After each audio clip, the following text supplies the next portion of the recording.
Everyone feared the millionaire's wife, Victoria Harrington. People said she could walk into a room and silence it without saying a word, that her diamonds sparkled not just with light but with a sharpness that cut anyone who dared look too long. She was the kind of woman whose presence felt like a storm cloud, heavy, intimidating, impossible to ignore. At the Harrington Country Club, which her husband partly owned, she ruled with an iron tongue. A smirk from her could ruin a waiter's job, and a cold glance could make a wealthy guest shift uncomfortably in their designer shoes. It wasn't love or admiration that she inspired, it was fear. And everyone around her seemed willing to feed it, letting her cruelty go unchecked just so they could avoid being her next target. But that was before Daniel Hayes walked into her world. Daniel was not a man who belonged in country clubs. He was 34, a single dad trying to hold his life together after losing his wife 2 years earlier. His hands were rough from work, his shoes scuffed from long hours, and his back carried the quiet weight of someone who had buried his dreams long ago. He had once studied to be a teacher, hoping to shape young minds, but life had other plans. Bills piled up, hospital debts after his wife's illness drained him, and all that mattered now was making sure his little girl, Emily, never felt the weight of the world the way he did. She was 7 years old, full of joy, and the light that kept him going. When the job of janitor at the Harrington Country Club opened, he took it, not because it suited him, but because it was steady pay. And steady pay was something a little girl needed if she was going to have a safe home and food on the table. On his very first evening shift, he learned what everyone already knew: Victoria Harrington was a force no one dared cross.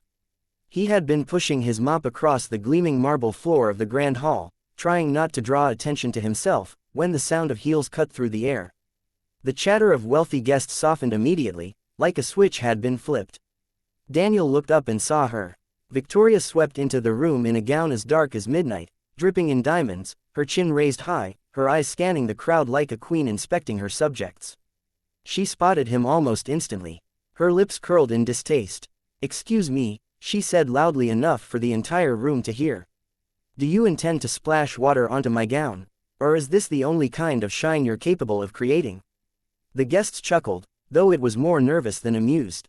Laughter around Victoria was often survival, not joy. Daniel paused, his mop dripping faintly. For a moment, he thought of apologizing, bowing his head like the others would have. But then he remembered Emily at home, waiting for him, believing her father was strong, honest, and good. What example would he set if he allowed himself to be humiliated without a word? He straightened his back and looked her directly in the eye, his voice steady but calm. "With all due respect, ma'am, I clean up after others. I don't make messes out of people." The words rippled across the room like thunder. The laughter stopped. A hush fell so deep that Daniel could hear his own heartbeat. Victoria blinked, stunned, as if no one had ever dared speak to her that way. Color rose in her cheeks, but Daniel didn't wait for her reply. He turned and resumed his work with quiet dignity, refusing to give her the satisfaction of a battle. That was the first crack in her armor. Later that evening, when the music swelled and champagne flowed, a young waiter carrying a tray stacked with glasses tripped. The crash echoed across the ballroom as glass exploded across the floor, liquid spreading in a sparkling mess. The boy froze, trembling, his face pale with fear. Everyone's eyes flicked immediately to Victoria, who stepped back dramatically, clutching her gown away from the spill. "Unbelievable," she said, her voice dripping with disdain. "Is this what passes for service now?" The boy stammered, I'm so sorry, ma'am, but before he could finish, Daniel was there. He dropped to his knees, sweeping shards into his hands carefully, not caring about the tiny cuts opening on his fingers. He looked at the terrified boy and spoke gently. "Don't worry about it, accidents happen, you'll be fine. Just don't give up on yourself because of one mistake." The waiter's eyes filled with tears. "Thank you, sir. I thought I'd lose my job." Daniel smiled faintly. "Not tonight." The room was watching again, every guest comparing two pictures side by side, a wealthy woman protecting her gown, and a janitor protecting a boy's dignity. For the first time in years, people weren't laughing at Victoria's cruelty. They were seeing it for what it was: small, shallow, and sad. The night should have ended there, but something else happened, something no one could have scripted. As Daniel finished cleaning, a small voice rang out from the doorway. "Daddy." A little girl ran in, her braids bouncing, her eyes bright, clutching a crayon drawing. It was Emily. She had begged a neighbor to walk her to the club because she wanted to surprise her father with something she made. "Daddy, look," she shouted proudly. "I drew us at home." The guests turned. The sight of a child in such a grand place was startling, but it was disarming too. Daniel crouched down, scooping Emily into his arms despite his dusty uniform.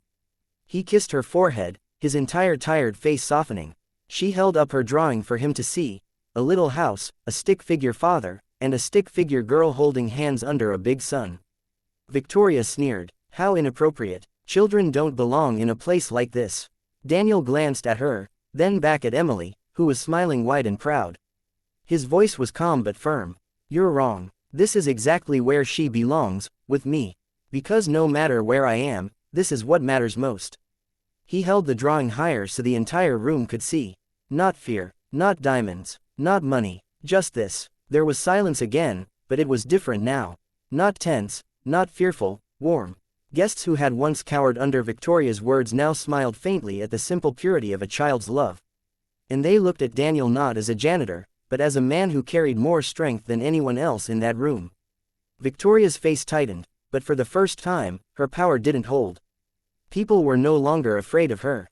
They pitied her. Because what good were diamonds and gowns when a man with nothing but calloused hands and a little girl's drawing carried more wealth than she ever could? From that night on, whispers about the Harringtons changed. People no longer repeated Victoria's sharp remarks with trembling. Instead, they retold the story of the janitor who had stood his ground, who had shown compassion when others recoiled, who had carried his daughter's love like a crown. Victoria still had money, still had her place in society, but the spell of fear was broken. She was no longer untouchable. She was just a woman who had mistaken cruelty for power. Daniel walked home that night hand in hand with Emily. The air was cool, the stars faint above, and the weight on his shoulders felt lighter than it had in years. Emily looked up at him, her small hand clutching his. "Daddy," she whispered, "you're my hero." He swallowed hard, his chest tightening with emotion. He didn't need the world's approval. He didn't need riches, or titles, or fear. He had everything he needed in that moment: his daughter's love, his own dignity, and the quiet strength to keep going. And the truth became clear, not just for him, but for everyone who had been there that night. True power doesn't come from money or fear. It comes from kindness, from compassion, from the courage to stay human in a world that often forgets what humanity means.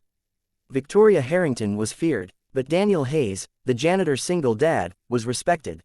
And respect lasts far longer than fear ever could.